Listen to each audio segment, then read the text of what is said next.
नमस्कार। कार्यक्रम में उपस्थित आचार्य श्री महाश्रवण जी, मुनिगण, पूज्य साध्वी जी गण और सभी श्रद्धालु, हमारा ये भारत हजारों वर्षों से संतों की, ऋषियों की, मुनियों की, आचार्यों की एक महान परंपरा की धरती रहा है।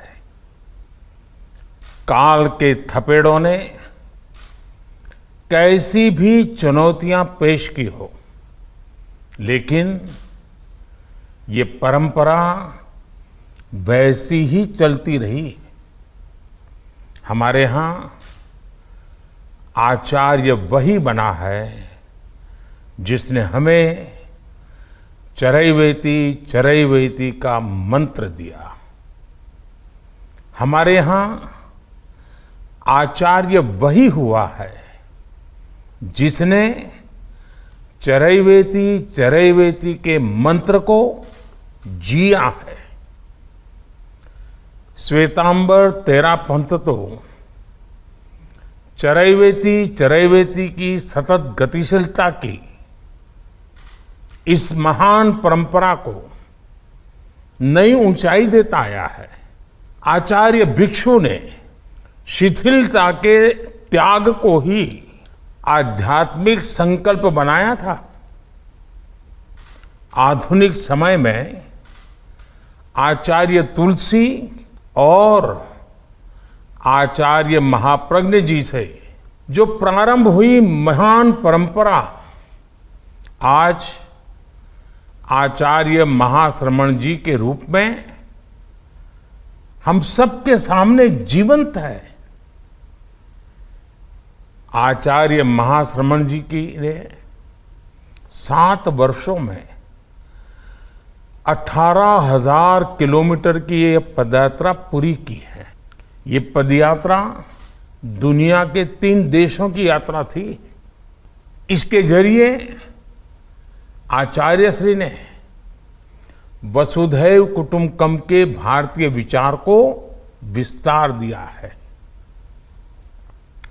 इस पदयात्रा ने देश के 20 राज्यों को एक विचार से, एक प्रेरणा से जोड़ा।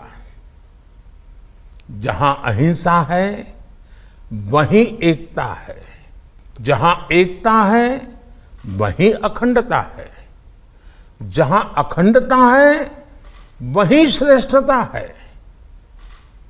मैं मानता हूं आपने एक भारत श्रेष्ठ भारत के मंत्र को आध्यात्मिक संकल्प के रूप में प्रसारित करने का काम किया है। मैं इस यात्रा के पूर्ण होने पर आचार्य महाश्रवण जी को और सभी अनुयायियों को श्रद्धापूर्वक अनेक अनेक बधाई देता हूं। साथियों, श्वेतांबर तेरा पंथ के आचार्यों का मुझे हमेशा से ही विशेष स्नेह मिलता रहा है। आचार्य तुलसी जी, उनके पट्टधर आचार्य महाप्रज्ञ जी और अब आचार्य महाश्रवण जी, इन सब का मैं विशेष कृपा पात्र रहा हूं। इसी प्रेम के कारण मुझे तेरापंथ के आयोजनों से जुड़ने का सौभाग्य भी मिलता रहा है। इसी प्रेम के कारण मैंने आप आचार्यों के बीच ये कहा था कि ये तेरा पंथ है, ये मेरा पंथ है। भाइयों बहनों, मैं जब आचार्य जी महाश्रवण जी की इस पदयात्रा से जुड़ी जानकारी देख रहा था तो मुझे उसमें भी एक सुखद संयोग दिखा। आपने ये यात्रा 2014 में दिल्ली के लाल किले से शुरू की थी। उस वर्ष देश ने भी एक नई यात्रा शुरू की और मैंने लाल किले से कहा था कि ये नए भारत की नई यात्रा है। अपनी इस यात्रा में देश के भी वही संकल्प रहे, जनसेवा, जन कल्याण। आज आप करोड़ों देशवासियों से मिलकर परिवर्तन के इस महायज्ञ में उनकी भागीदारी की शपथ दिलाकर दिल्ली आए हैं। मुझे भरोसा है आपने देश के कोने कोने में, जन जन में नए भारत की इस नई यात्रा की ऊर्जा को अनुभव किया होगा, उसे साक्षात देखा होगा। मेरा आग्रह है कि बदलते भारत के ये अनुभव आप जितना ज्यादा देशवासियों के साथ साझा करेंगे, उतनी ही उन्हें प्रेरणा मिलेगी। साथियों, आचार्य श्री ने अपनी इस पदयात्रा में सद्भावना, नैतिकता और नशा मुक्ति एक संकल्प के रूप में समाज के सामने पेश किया है। मुझे बताया गया है कि इस दौरान लाखों लाख लोग नशा मुक्ति जैसे संकल्प से जुड़े हैं। ये अपने आप में एक बहुत बड़ा अभियान है।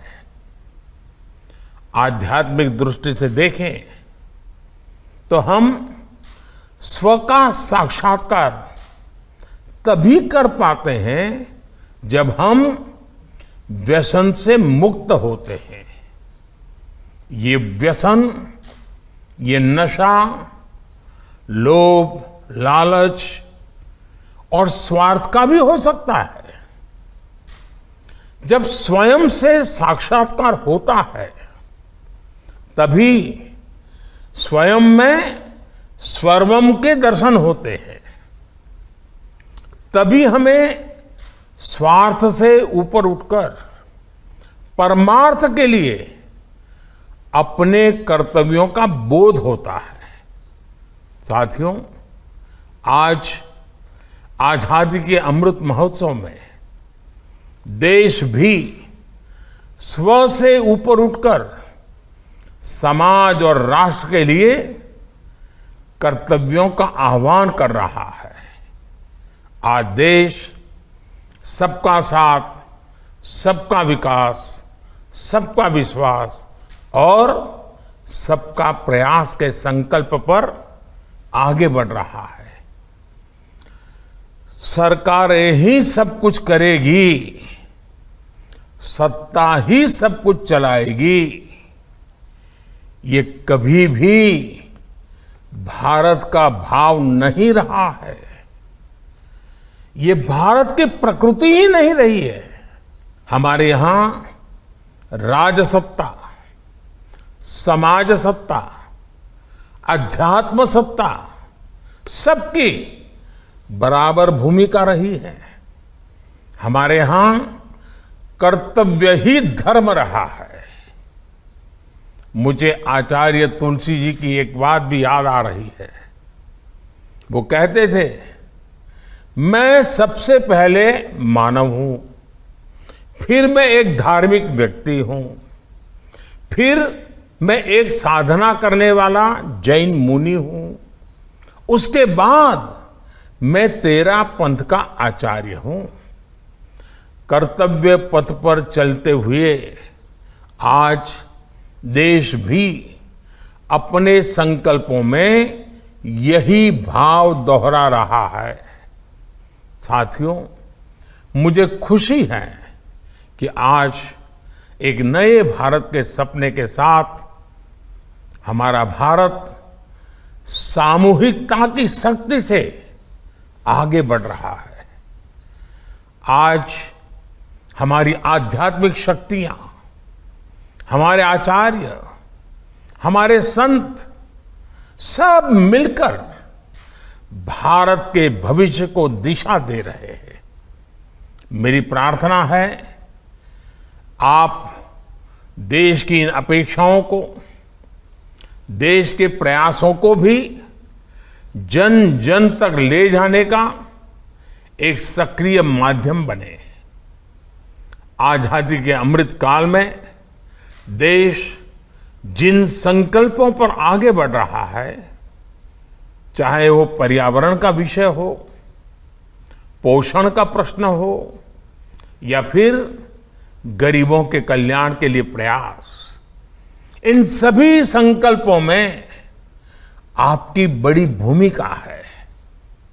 मुझे पूरा भरोसा है कि आप संतों का आशीर्वाद देश के इन प्रयासों को और अधिक प्रभावी बनाएंगे और अधिक सफल बनाएंगे। इसी भावना के साथ सभी संतों के चरणों में वंदन करते हुए आप सबका हृदयपूर्वक बहुत बहुत धन्यवाद।